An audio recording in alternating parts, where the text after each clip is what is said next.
اتبعوا ما أنزل إليكم من ربكم ولا تتبعوا من دونه أولياء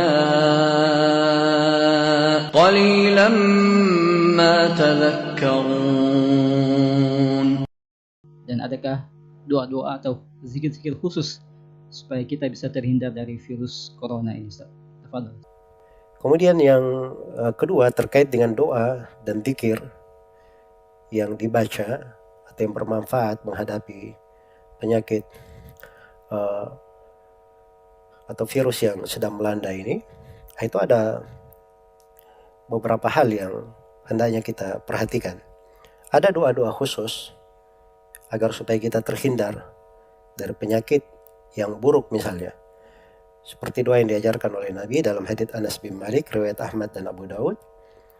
Ya, Allahumma inni a'udzubika minal barasi wal jununi wal judam wa min sayyil asqam.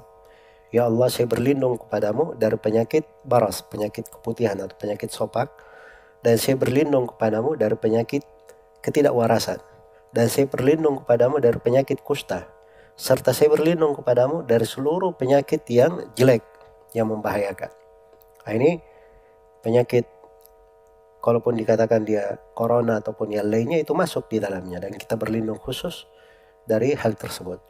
Kemudian yang kedua, hendaknya kita jaga dari dikir-dikir yang dibaca ya di pagi hari, di sore hari, karena di dalam dikir-dikir tersebut terdapat perlindungan-perlindungan yang besar untuk seorang hamba.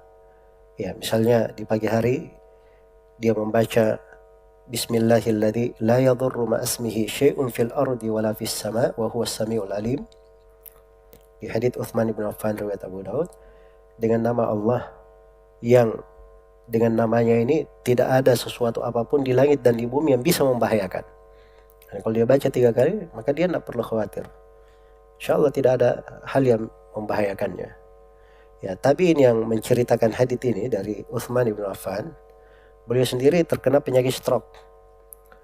Maka ketika dia sampaikan hadits tersebut, ada yang bertanya, kamu sendiri terkena penyakit stroke? Katanya, demi Allah, Utsman itu tidak berdusta terhadap Rasulullah. Tapi saya hari ini saya lupa baca doa itu.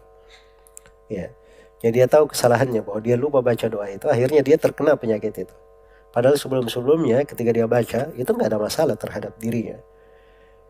Demikian pula kalau dia baca di pagi dan petang, A'udzu bikalimatillahi tammati min syarri ma khalaq.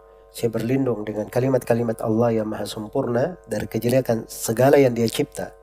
Maka ini dia insya Allah akan terlindung dari segala kejelekan. Demikian pula untuk keluarga kita, siapa yang kita sayangi, kita berdoa di dzikir pagi dan sore. Allahumma inni as'alukal afwa wal afiyata fid dunya wal akhirah. Allahumma inni as'alukal afwa wal afiyata fi dini wa dunyaya wa ahli wa mali. Allahumma astur awrati wa amin rawati. Allahumma ihfadni min baini yadayya wa min khalfi wa an yamini wa an shimali wa min fawqi wa a'udzu bi 'azamatika an uqtala min tahti. Ini doa yang dibaca dan indah sekali maknanya. Ya Allah, saya memohon kepadamu afiat di dunia dan di akhirat. Ya Allah, saya memohon kepadamu afiat pada agamaku, pada duniaku, pada keluargaku, pada hartaku. Ya Allah, lindungilah auratku. Ya Allah, beri keamanan kepadaku dari hal-hal yang saya khawatirkan. Ya Allah, jagalah saya dari depanku, dari belakangku, dari kananku, dari kiriku, ya dari atasku. Dan saya berlindung dengan keagunganmu ya Allah. Jangan sampai saya kena bahaya dari bawahku. Ya, ini penjagaan yang luar biasa kalau dibaca oleh seorang hamba. Ya, kemudian kalau dia keluar rumah, dia baca Bismillahilladzi, dia baca Bismillahi tawakkaltu ala Allah la haula wala quwata illa billah.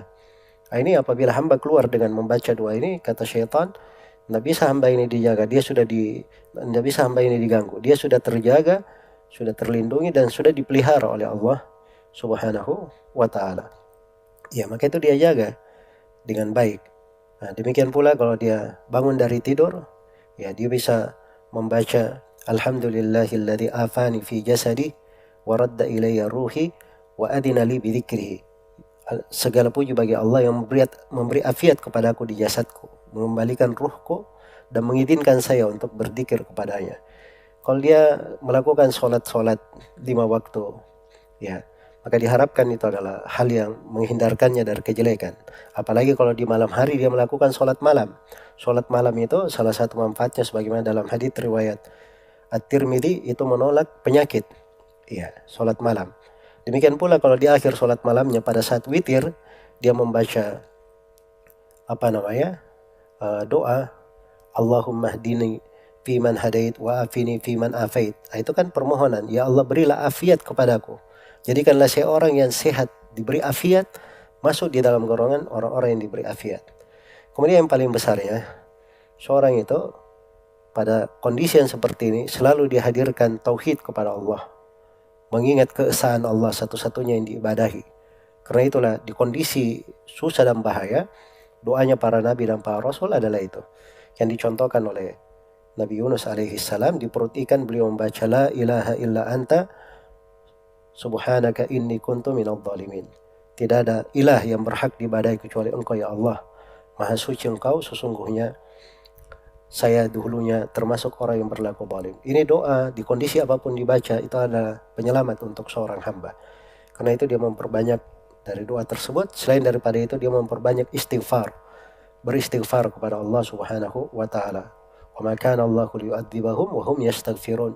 Dan Allah tidak akan menyiksa mereka sepanjang mereka selalu beristighfar kepada Allah Subhanahu wa taala. Nah, wallahu taala alam.